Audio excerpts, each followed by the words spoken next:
Hello, everybody, and welcome back to the channel. This is Corsair AI, and I'm your host, Philip Chen. Today, what we're going to go do is talk through the powerful LinkedIn marketing services, marketing advertising campaign manager platform. We're just going to do a very quick tutorial, get everybody associated and familiar with the platform itself.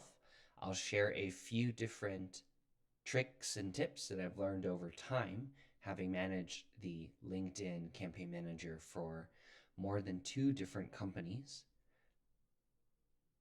Series A, Series B startup companies, and what to do with it in order to get those paid LinkedIn advertising dollars working for you. So today's video is just going to be a quick familiarization with the platform itself. It's actually made quite a few different changes in this very last year alone, 2023. They've released a lot of great new features, and things will actually look a little bit different than in previous years, such as in 2022 and before. So without further ado, let's get into it. Here on the screen, this is what you'll see once you log in. So on the left-hand side, you'll see a company that I'm working with right now, ZootBee. And on the left here, this is your navigation panel. If you ever need to access anything specifically, you can always right-click your profile and then edit some of the account-specific information as well. A place to first start, and this will depend on your company size and your website, but make sure to get your LinkedIn Tracking Pixel installed onto your website sooner rather than later. And a good reason for that is because you'll start to capture all of the great data inside of your website and feed that into LinkedIn. Another good reason for it is with that data, you can retarget folks that LinkedIn's dropped a cookie on, and then also send them very specific types of advertisements so that your spend will be optimized. So first thing to do that is to go over on the left-hand side and go and create an insight tag.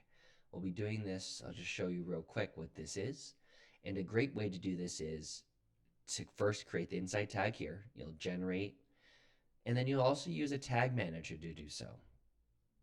So for example, a link to the Google Tag Manager is one great way to do it.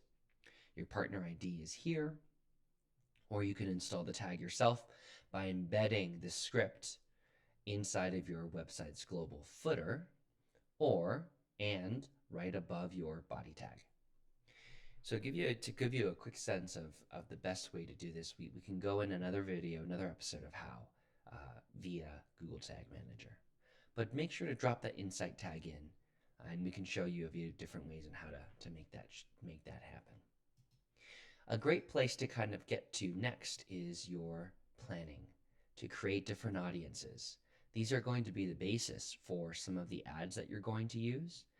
And it helps to be able to have the LinkedIn Pixel already installed and so that you can get more targeted on the types of audiences that you want.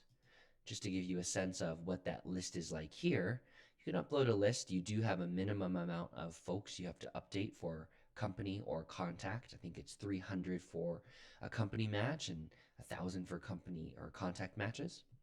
And then there's also a lot of tools out there for ABM that are great, where if you were to use a third party, you can also create an audience from 6sense, for example, and pass that straight into your LinkedIn Campaign Manager. So let's go back to our account here. And inside this campaign group, this is what you call like the main name for your campaign itself. Go ahead and click on that, and inside you can create a campaign group, or later on you can create some ads. So let's go ahead and create a campaign. And in this campaign, you could set the different name for your campaign itself.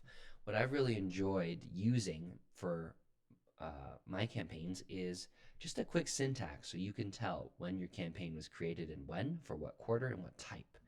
So you can do something like full year 24, Q1, which you know is then from January 1st to March. And if your campaign is a one-time campaign, great. Then you can specifically name it with a date label Q1.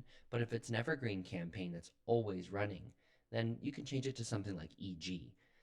And if it's an EG, let's say the campaign is specifically focused on awareness type LinkedIn ads.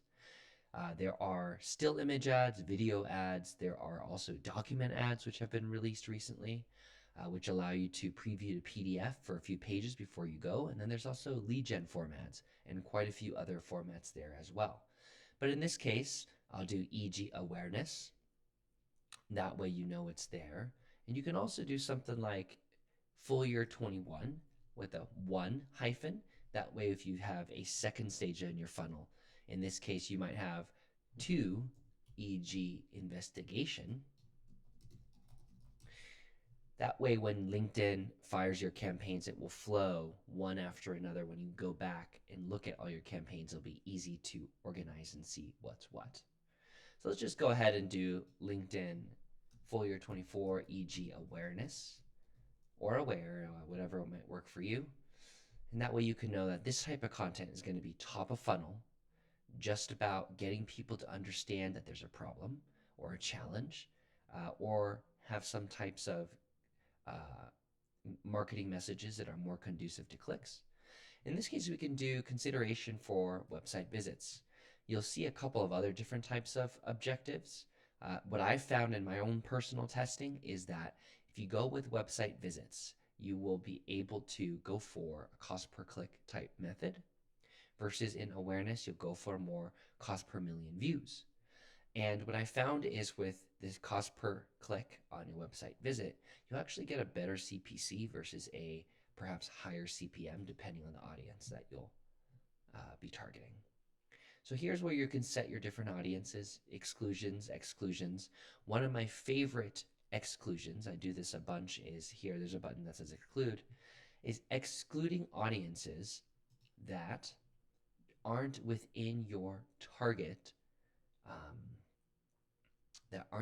target's industry. So for example, let's say you're a fintech company that serves banking customers or provides a checking account. Perhaps there will be some folks that you want to target within the construction industry, which could be an extra vertical. But to start, you want to make sure just to remove the ones that don't make sense to you.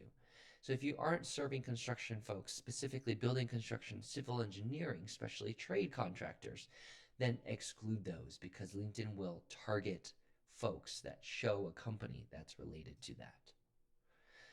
Ad format, I've used often a single image ad, a video ad. In carousel image ads, I didn't see a specific boost, but always willing to go back and test that out some more. But single image ad, video ads have been the bread and butter of my LinkedIn campaigns I've used. And then also previously, later on, there's also the document type ad, which I don't see here yet, but that's okay. It'll be a lead gen form objective to have that happen. Here, set your daily budget. Very straightforward. This has not changed in the past 3 to 4 years. So that's good to know. Some of these bidding optimizations have, but personally, I always go for the manual bid.